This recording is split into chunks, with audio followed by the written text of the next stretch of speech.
This is Motivation. I'm Lori Joy Kingwell.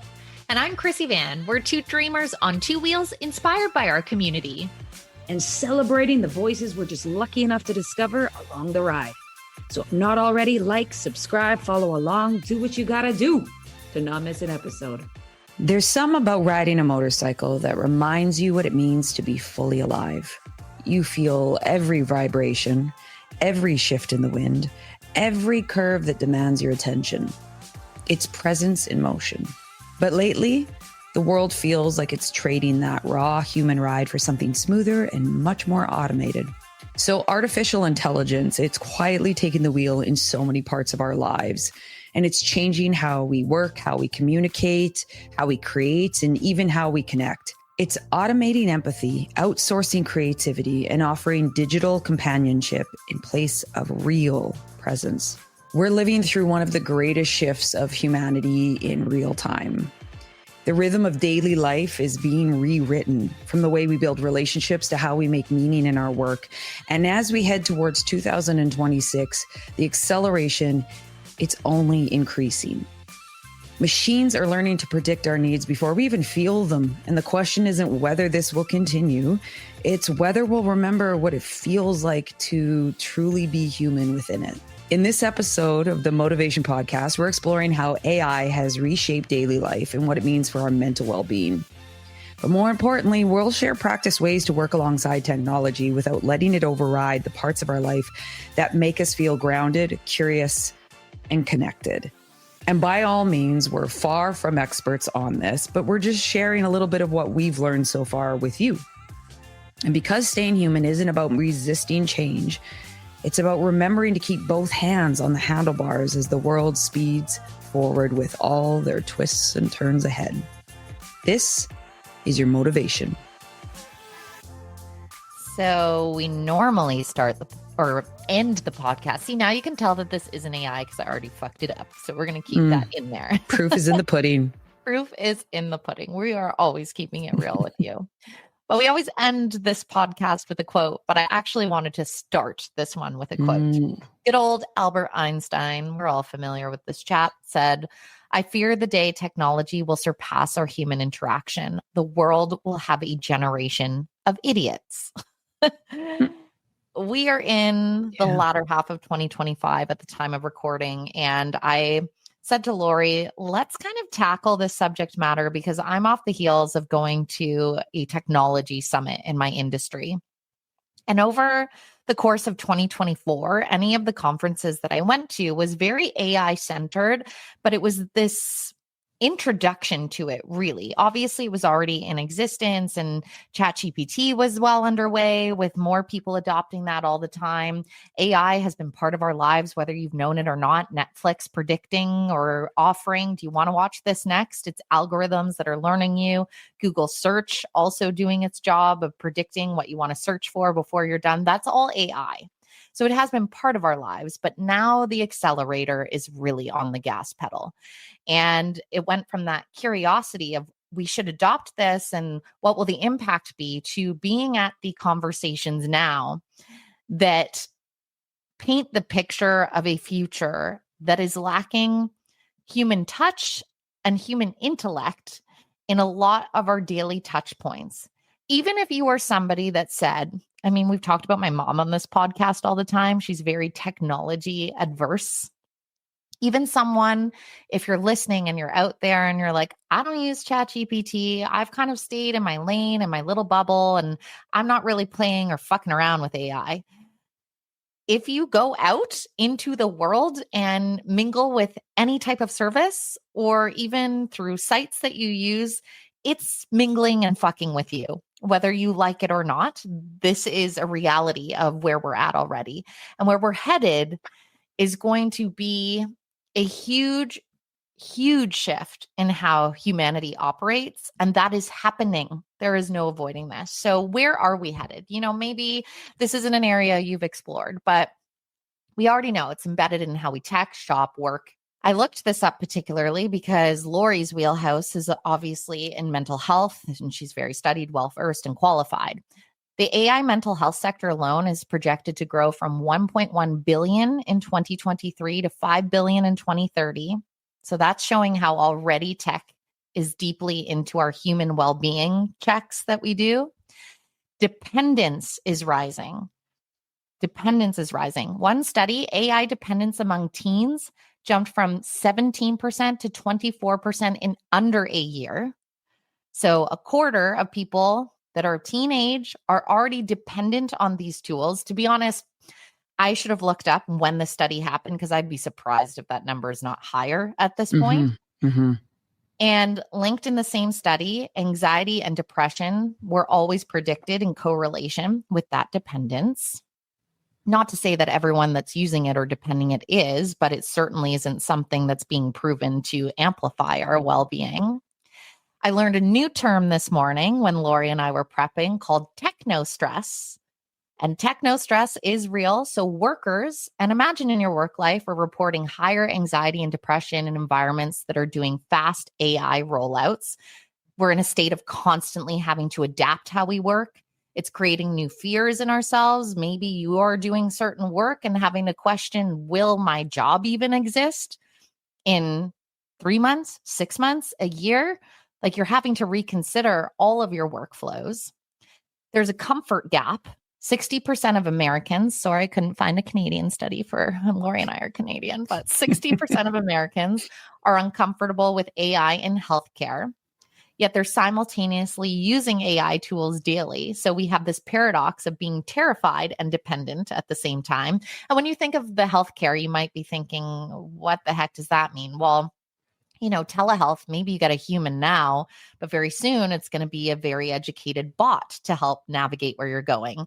And when it comes to your own dependence, a lot of people wear wearables. It could be your Apple Watch. It could be a Whoop, an Oura Ring, the old school Fitbit. These are already tracking data about you, like your information is being relatively given. And heading into 2026, personal AI agents will manage tasks, schedule your wellness breaks, and make proactive suggestions based on all the data you've already given it.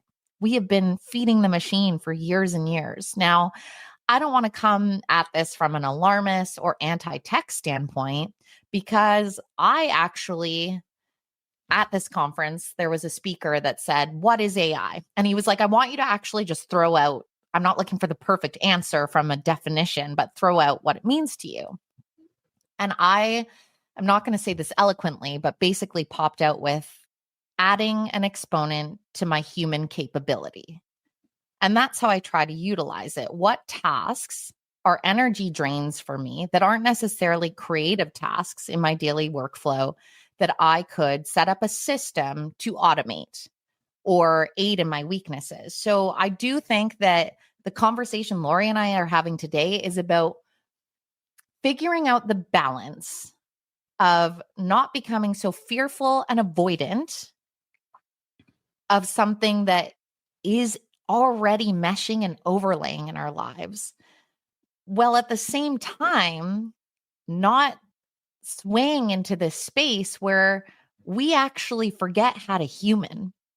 And I think there's a really real danger of us forgetting how to human based on where we are headed as a society. Yeah, this conversation, I'm still very much figuring out how I feel about AI or think about AI. So I want to put that into context around, again, like Christy and I aren't coming in any shape or form to this conversation as the knowledge on, or we're remotely experts, or, we're not even amateurs on.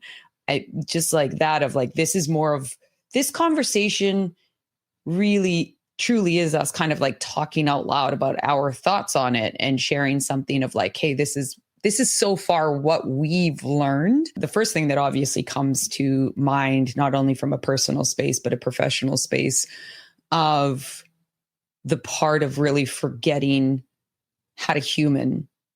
And there's parts of us that are hardwired. They are absolute needs.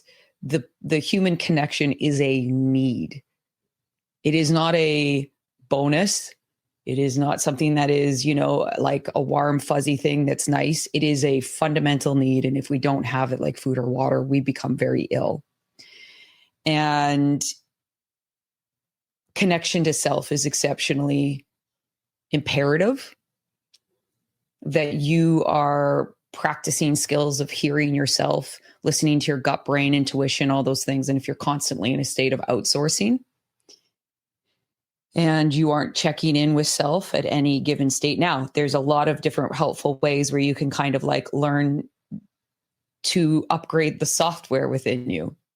The parts that aren't, absolute needs, but, your habitual behaviors that are at one point were adaptive and they became maladaptive sort of thing, like ways you protected yourself as a kid.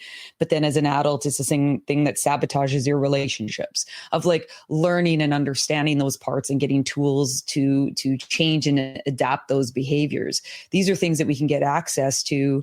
You can get access to those with books and the internet prior, but you can get access to, if you know how to ask properly to AI, things like, where is this source from, cited from, where is this research, that type of thing. Because you also need to know that it's going to give you information that isn't exactly accurate if you don't ask how and where it's accurate.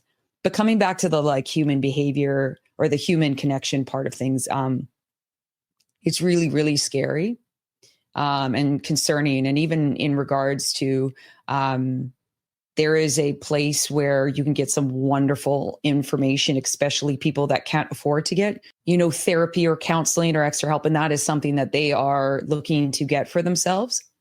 But again, if you are not understanding how to utilize this, it can also be quite dangerous. But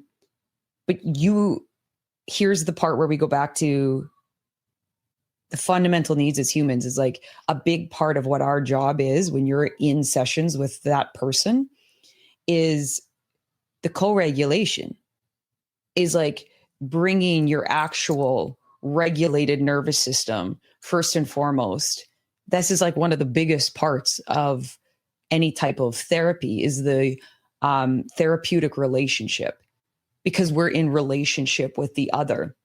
And there are so many exercises and so many proactive ways that you're ethically supposed to, anyways, is like prep your system for that inner connection that you're going to have to tap into their nervous system, to be in a more regulated, safe space so they can access that creativity, or they can access those old, those memories or those experiences or whatever it is that you can't do with AI, that you can't do with a robot or a computer. Even just things of like, we're trained to explore and ask questions that you ask yourself that you don't know to even ask AI. There's all these you don't know to even ask these things because it's not part of the line of your thinking from, sort of thing. And even just things like understanding when to pause and what to do if you can re-traumatize yourself. Right. By going there, because they're not going to be like, hey, do a check-in. I can see your pupils are dilating. I can see AI can't, they're not now anyways.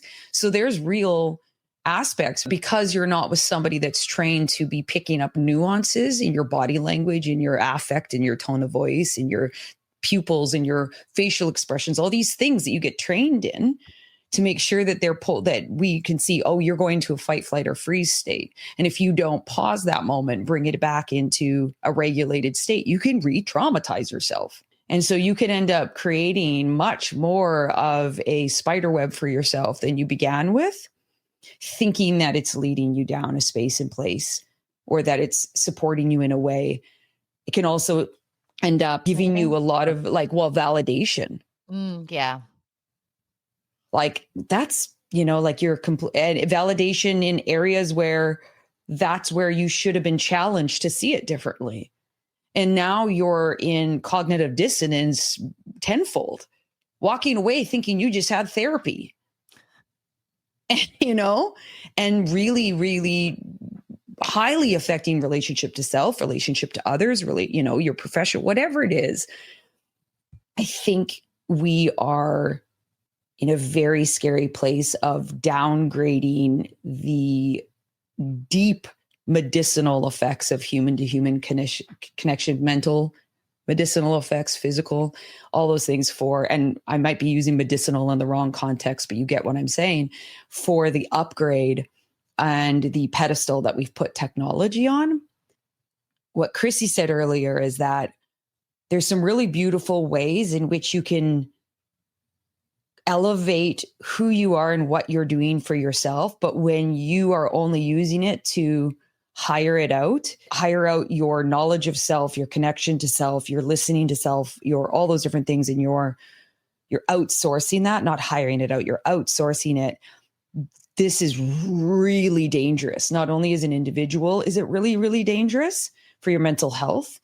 It is ferociously dangerous for us as a society. We already do it on a scale that is, we've seen how dangerous it is, right? I'm safe. Someone will take care of me. COVID hit. And then suddenly you've got an illness, but the hospital beds are all taken up. And, or finances, my job, like we have this really delusional idea of this safety net that's just there for us in the privilege, most especially in the Western world. Or if not, I can't speak for other countries. I don't live in them. I haven't experienced them outside of the Caymans. But like there's a very disillusioned idea of this safety net that's just there for you. And this is even more dangerous of what we're stepping into if you aren't really asking yourself critical questions about how this is going to be in your life, which is a whole different, or not a different, but also a different branch of it, of you are also outsourcing your critical thinking about things. So the part where Einstein's like, this is where we will get really dumb. There's already studies being done on how practical thinking, critical thinking is just absolutely, you don't use it, you lose it. And if you're not neurologically wiring, looking at, resourcefulness and, challenging your brain to figure out a different way, but you're just going to the computer for it, you're going to become stupider. You just will. You will become stupider. And that's what's happening very quickly. And it's so, but it's 100% that. And that's why I started with that quote, because the prediction and the direction of where we were headed, that blueprint was already in motion. And I think, I think of ourselves, you and I are both entering this midlife chapter, and we're kind of that generation that grew up in a wholesome way without being tethered to phones and technology 24/7, and then going through that shift. And then now collectively we're going through where the foundation of how we do everything is shifting in real time. So not even just from that therapeutic standpoint, but how your job works, how you bank, how you, like, if you think of any human touch point, that is now changing. And it was one of the things that was so scary to think of when I went to this conference, because they're speaking to the fact that there's so much data on ourselves.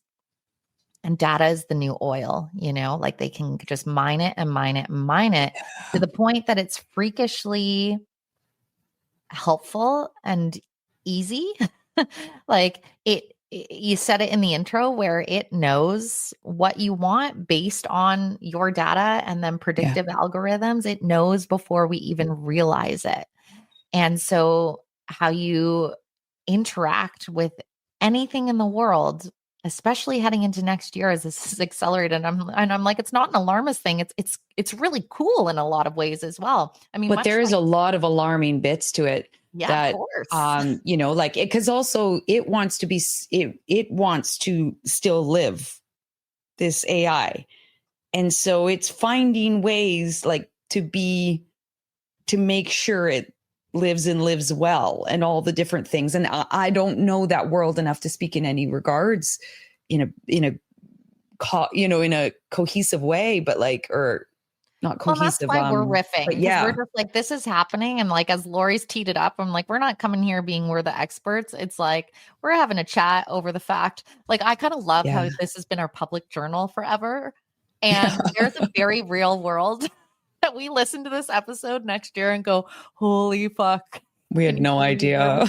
Like, I actually should set an alarm, because it would be really interesting to see how much our lives have changed by this time next year. Because I think that's the part that's getting me, where I think of how much has already been automated in my life. And as you emphasize there, the really real dangers. Like for myself, I think of creative spirit. humans and creative spirit. Because what Yes. Lori was speaking to you about this reliance and using it and basically getting stupider, which is not wrong. What's going to come with that and what you're actually building within yourself is an immense distrust of self, because you no longer are listening. You have proverbially taken a little nod from our generation, but the landline phone off the hook with it dangling and like, sorry, anytime you're trying to connect with yourself, you're going to get a fucking busy signal because you won't know how to do that anymore for yourself.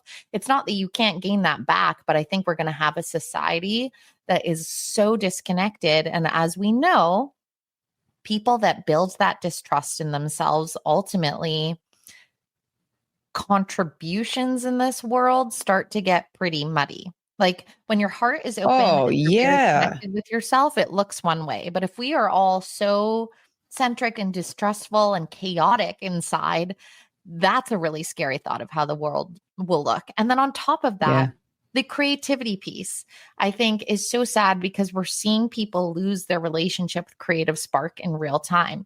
And it's because there's this addiction to overly optimize, because algorithms can spit out quote unquote perfection. And so the beauty of art, if you've ever walked in an art gallery, is the splatters of imperfection to a degree. It's not about having some of the most powerful pieces of artwork I've ever seen are because there's something raw and visceral in it. And those are the pieces of ourselves that I think we're going to really have a concerted effort to not lose. And I think that there's going to be ample temptation, not even consciously if you're not aware of it, but ample temptation to slowly dissolve those parts of yourselves, because it's going to be so easy to utilize tools in our lives to run more efficiently and move faster and all the rest of it. And then at the same time, to become the robots ourselves. I think what you're just saying is such an important thing, is like, so true.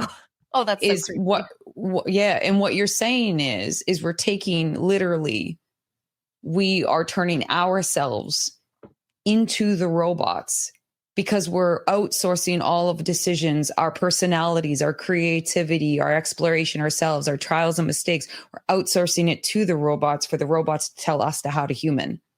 And when you do that, that's what makes it so it's terrifying. It is so it's terrifying. And like, I love it and I hate it at the same time. Like, and already they're not our assistants. We are their assistants. We're turning into their assistants. And when you do that, just like you said, you lose that trust in yourself. You lose the disconnect in yourself, and you become that much more controllable by not just them as the robots and the AI and all those things, but to the like much bigger powers that be that there has always been at the mercy of in many ways. And because even that, they know best. You go to a doctor, you don't know best about my body. I know best about my body. You can tell me how my body functions, and that is super helpful. And that allows me to have a ton of information to make my decisions for myself. But even like the amount of physical healing that we have within our bodies that we have access to, that we have been outsourcing for some time. Like, and I know this sounds so woo-woo, but like again, where you're like, it can sound as woo-woo as it needs to be. But at the end of the day, the results that you see, that like, here's a perfect example of the shoulder thing. Remember I mentioned that my shoulder thing was really sore, and I got x-rays, and I was like doing all the outward rehabilitation, it's inflammation, it's this, and this. And then I started looking further into like internalized healing and stuff like that. And which makes sense, and I understand fully, is how much I understand it a deep way of like stressors or things that you've been holding on to from a lived or life or emotional experience. If you still have that simmering subconsciously and you kind of don't even realize because it's always been there, so you just you just don't even pay that much attention to it. But it's not meant to be still holding on. It will turn symptomatic in your body. So it's these exercises of like, you journal about stressors, past stressors, current stressors, and you say all the horrific things that you think about it in your head that you feel guilty of, that you could, you push away when you have that thought. You get it all out for 20 minutes. You set a timer. You get that shit out about whatever the subject is that you're kind of like, oh, this is kind of on the peripheral or the back burner or whatever. I haven't thought of that, but it still kind of pops in my head every blue moon. You rip the piece of paper up afterwards. You don't think about it. You're not there to problem solve, and you do something afterwards for 10 minutes. And this sounds so woo-woo, but it's a part of the trauma response. Animals, they shake it off. They feel the stressors, they shake it off. But consciously as humans, we don't do the process that often. So we get stuck in the fear states or the trauma states, or we get stuck in them because we don't shake them off and move on like we were originally meant to be doing. Because we've got these big, beautiful brains that also can be weaponized against us at the time. Point being, I've had this shoulder thing that only got worse and worse and worse over 4 months, did all these outward things. The pain reduced to about 10% within a week and a half of doing this exercise. I went from not being able to lift 3 pounds in certain directions to being able to lift 15 to 20 in a week and a half of just doing this mental, because I was actually getting at the root. So the symptom minimized. Because I was minimizing. And so afterwards you do 10 minutes of whether it be like meditation, I do dancing, something to release, to just tell your body and your mind, not only am I safe, but I'm a thriving space and place. So you're communicating to your body and releasing that energy so it doesn't have to go into a symptomatic state. So I'm just using that as an example of like how much we have this resource within, but when we're constantly being told and on a train that's always been on the track of outsourcing your well-being, outsourcing your knowledge, outsourcing your inherent knowing, outsourcing intuition. That train is now just, you remember Fast and Furious when the Nas would go in the car? Yeah. Yeah. AI is the Nas in the train that was always off the tracks. Or on the tracks, had left the station. Every guy in my high school wanted to nos their car with we all did. giant spoiler. Like you need a wing spoiler on the back of your car. Oh, if I could get on a Datsun, I would have. Let's bring them back. Right? What makes me very concerned is from what I've heard, what I know, I say what I've learned, I guess, because you could not know. There's been nothing to say or show me that the good outweighs the very terrifying, not great at all for us as human beings of AI. Now, that said, the genie can't go back in the bottle. So I'm trying to utilize it in the ways that it is productive and it is the healthier bits, and having to be really on it to not it become the new thing that you just unconsciously grab every time you need an answer, every time that you have a question, because I was starting to really fall down that rabbit hole with it all too. I've taken a big step back from like the just phone, computer, and just general, because I feel, and I can only speak personally, but I'm like, I have to live in my life. And it's really hard to live in your life with the world that we live online, watching other people live. And we think that that's living life, and it's not. You're sitting in your body, watching a screen, literally watching other people live their lives. That's not actually living your life. And so I'm really changing a way that I'm like, and I was never really like a big social media person to begin with, or on my phone a lot at all kind of thing. But I've noticed I'm much more well. And I feel, I'll put it this way. I feel like I live closer to what I lived when I was a teenage or a kid and a teenager in my 20s than I did over the last 10 years. I feel like I'm like, oh yeah, I used to live so much more in my actual life, experiencing my life, because I'm not looking at other people's lives. Now, the counterpart to that is you do miss out on a lot of people, you don't know what your friends are doing until they tell you. But I'm also like, that's what it used to be like. Mm-hmm. And then when you were together, you actually caught up on each other's lives. And I'm like, okay, you know, because like when we even talk or, you know, like any of our friends, you're like, well, you know, they've done that. I'm like, I don't know where they are. I don't know what they've been outside of what they tell me. Mm-hmm. You know, like you fill me in so I get to know. But if whatever you don't tell me, I have no idea what you're doing. And I don't know what any of our friends are doing. And that part is a sacrifice for sure, because you get a little bit out of the loop with everything. And I do miss, I did like that, but I don't know a happy medium because it's just too addicting. The system is just too addicting. So I had to realize that I just kind of had to make a choice and be like, am I okay with that? Am I okay to like not know, to live in my life more? And I was like, oh yeah, like that felt so big of a yeah that I had to be like, oh, okay, then that's just something you have to accept. You'll miss out on more is cool things. Like I'll hear some cool things. I'm like, oh, that sounds amazing. What did it look like? And everyone's like, I don't know, it was on my stories. It's gone now. And I'm like, well, all right. Like I'll never know. I'll never see it. I'll never see it. And then I'm like, but I did see my own life because I don't get to see that. I was living in my own life and I was watching rain on the window, like rolling down the windows because I was, you know, in my living room paying attention to that.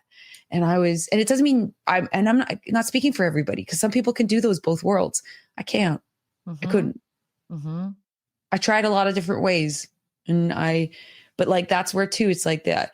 How much are you living in your own life and how much is AI and Facebook and social or Instagram and Snapchat and TikTok and Twitter Twatter and Wicca Wacka and Labadabuba. Like all the fucking I can't wait to download the Labadabuba app. That's mine. That's the one I'm launching. It's just me watching rain on a window and... The crazy part is that you're so hilarious that if you had a channel that you just watched rain, like I know that's not where it would end. It would get like a little weird and funky 100%. And you would end up accidentally with a subscriber base in the millions sponsored by umbrella companies and Arc'teryx. And then I'd be like, how did I get here? Oh my God, now I need to keep this up. And then I'd be trapped in my own existence of like, you know, I'd be the Truman Show all of a sudden, you know, that's what people are. They're Truman shows. And I'm not just saying like me, like people, you know, and all of a sudden you're your own Truman Show at your own demise, at your own hand. You're the Truman Show. And I just, you know, but that's also the thing that I love too, is like, actually when people are like, oh, do that, you know, be funny or do that thing. It's actually it makes me like shut down, you know, and because it's like I've always loved ever since I was a kid, like I've always just loved the authentic moment of like making someone laugh or seeing the ridiculousness of a situation or having the adventure or whatever it is. And it makes me very, very scared and sad because I think of that, of like, I pray in a way that, you know, in like meditation and in that stillness of like, honestly, that's also a bit, if I'm honest, of like why I've also done that is because I feel like if it's not just for myself, it's also to keep my authentic self, so that I feel like the more representation there is of people that are just genuinely being and genuinely experiencing, that may speak to more people of like that inside of them, of like, because then it's that kind of thing of like, well, they seem to be doing well, not because they're like, oh, I want them to look at me and think that, but I know that when I'm around peaceful people or something, there's just something there, you want to know more. And if that answer can genuinely be like, I live in my life. And I still live in the world that we live in. I utilize AI. I utilize the internet. But I live in my life and I find that there's more. And so I also look at it as almost like part of the same work as I do with like the kids and the youth and all those things is so that like they can hear me say that and genuinely mean it. And they have representation, the kids that I work with and the people I work with, of like, they're just like I will get often the thing of like, you're just, I don't know what it is about you. You're just a vibe. And I'm like, I live in my life. I live in my person. I live in who I am. And I don't think I would have that the same way at all, because I would be learning how to be from a computer. Totally. I'd be a robot version of me. How can I be the most optimized version of myself versus how can I just be myself, which is actually optimal? And I think when you speak to the point of when you create a space that allows people to just show up as they are, and what comes to mind is like a women's moto summit put on by our friend Kim, which is coming up again next year. I think when you encounter humans that are like, oh, there's something about that, it's their inner self being called. And so exactly what you're saying, you become the reflection and the reminder in the world when you're able to show up like that. Or like when we show up to spaces like a women's moto summit, and for those that aren't familiar, like just essentially a place grounded with an ethos that is all about coming exactly as you are, no matter how that looks, with all your bandwidth of emotions and all your bandwidth of silliness and intensity and tenacity and everything that makes you as a human, and that being perfectly okay to show up in that space versus trying to optimize every single sector of herself. So, you know, as Lori wonderfully touched on in the conversation here, we didn't come to the table today to be like, we're certainly not AI experts. And that's not the point. I think it's just like a curious conversation of where are we going? How do we show up within that? How do we keep ourselves intact while at the same time not being so defiant against a direction, which Lori's example, like the genie's out of the bottle. So there's no secluding ourselves to I mean, you could, but more than likely, most of us aren't going to sector our lives off to live in the era of yesteryear. We're going where we're going. So I actually am going to put a reminder in my phone next year, because I'm super like, now I'm just like, this is kind of a time capsule conversation in a way, because it is moving so quickly.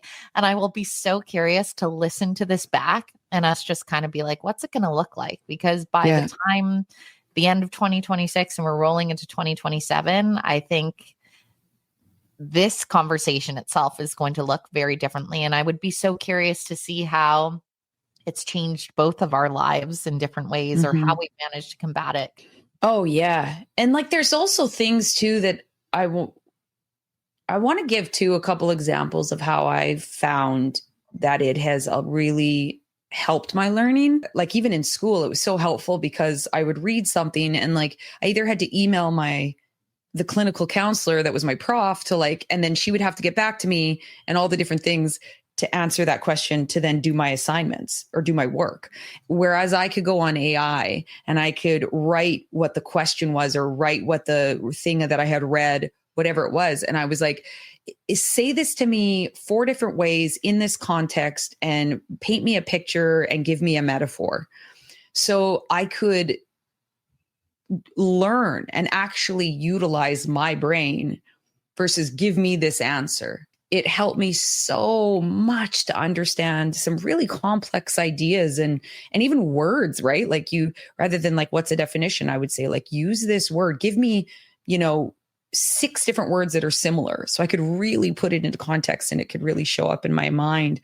If you use it in a way, it can really free up time, but then don't let that freed up time be the time that you spend on TikTok, Facebook, Instagram, all those different things to then sit and watch other people's lives.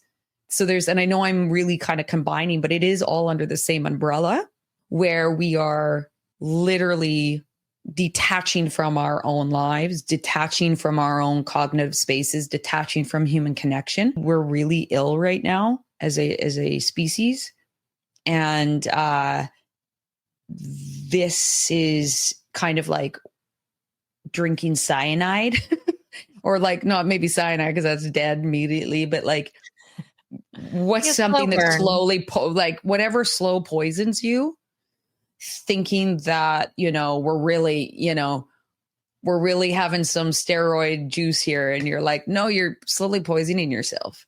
One of the things that we do as a species, and when we see the collective doing it, we then, that tells ourselves that we're safe, right? Because like, that's a safe choice to make. That's an okay thing to do. And that is, I think the biggest mirage of it all is like, because you got to know the many are doing it because it's highly addictive and it's tapping into the most addictive, it's hijacking parts of ourselves at an exponential rate, right? That's why the many are, not because it's not as bad as we think, or it's not as bad for you as it's said. It is as, and actually looking at the many doing it should be the evidence to say, we're fucking zombies here. Run. Run. Like, and when I say run, I don't mean like run away from it. I mean like run to the meditation pad and sit the fuck down and quiet, doesn't even, oh God, not even that. Just like put your phone in another room and put a timer on that says, I cannot, like, I don't know what it looks like for you. This is the moment where we need to get more serious about asking yourself and tapping into yourself, not AI, not all those things before you touch the AI. I don't know. I just like, I feel like sometimes it feels like you're yelling into the ethers with it all, but like as somebody that really studies, works in this profession, does the work themselves, I urge you to like, man, like just start to tap into yourself more than this, but use it where you can and where it feels, like it's helping, but really do an inventory of like, fuck me. I don't know. Now I feel depressed. Well, why don't we sing to make it better? The opposite of your motivation right here. Motivation. Man, it does scare me quite a bit. Motivation. Well, that's technically mine. Have a pause. Have a pause before you, at the very least, look, just start there. Have a pause before you jump onto AI. See if you can think, even just practice the thinking, exercise your brain before you immediately plug that question in. Have more of an inventory on, or have the pause, sorry, not the inventory, but have more of a pause. My God, like anything else, it's the pause in between the desire and the doing. Mine is going to be two things that are going to feel opposite, but can work together. Yeah. First one, build fluency in AI in regards to how it can integrate into your life and where you shouldn't integrate it in your life. So Lori had some really good examples in the podcast itself. Tasks like note taking, certain elements that are repetitive and actually aren't necessarily expanding your creativity, but you have to do for your workflow. Yes, excellent. Know how you can do that within your life. It's the world that we're heading. If you are doing everything manually, I would say in most professions and most lifestyles, sadly, you're going to be completely left behind to the point you will be somebody that is going to have to get super creative with what you want to do to make a living in this world. And that's just a reality. Like it or not, that is just a very real reality. But if you learn the tools and have an understanding, that allows you to be in a lot more control. So a little bit more mastery over the things that aren't going to steal your life force. You went as zombies. I thought of Dementors in Harry Potter, which I get now. Harry Potter itself is controversial, but I grew up in those books. So I know what you mean. All of that. But it's like when they're in tandem with them, they're just sucking the life out of the person at the same time. So I'm like, just be conscientious. And Lori already provided some great examples of how it does work, but where to have the caution sign of, am I now having a dependency over all emotional landscape decisions of my inner world? That's going to be a problem. Like, you need to know how to function as a human. And then on the other side of things, having analog rituals. I talked in the beginning of the podcast about how Lori and I are at an age where it was this cool transition of living every day in the real world and not being connected all the time, and then switching over to having phones, and then the expectation to always be on our phones. And then now this new shift that is going to massively shake up the world as we know it. So make sure that you input walking without your phone. As Lori said, put it in another room and have a timer. Yeah. Read paper. Heyo, write things by hand. Like if you have a journal, maybe you don't automate it. Keep it pen to paper, and just instilling those things that ground you to the physicality of the world that you're living in can go a very long way, because it kind of reminds our nervous system that like, hey, this is real presence. The one that you're playing in that digital world is merely an illusion. And I think the lines we're headed in is just going to feel more and more blurred. So if you're able to hold on to some of those roots, you know, if you're going for a walk, touch a tree, hug a tree, the bark feels amazing. Like shit like that seems so minimal, but I think it's actually going to be the difference between those of us that get very, very unhealthy over the next year and those that, you know, I think the balance is going to be tough for all of us.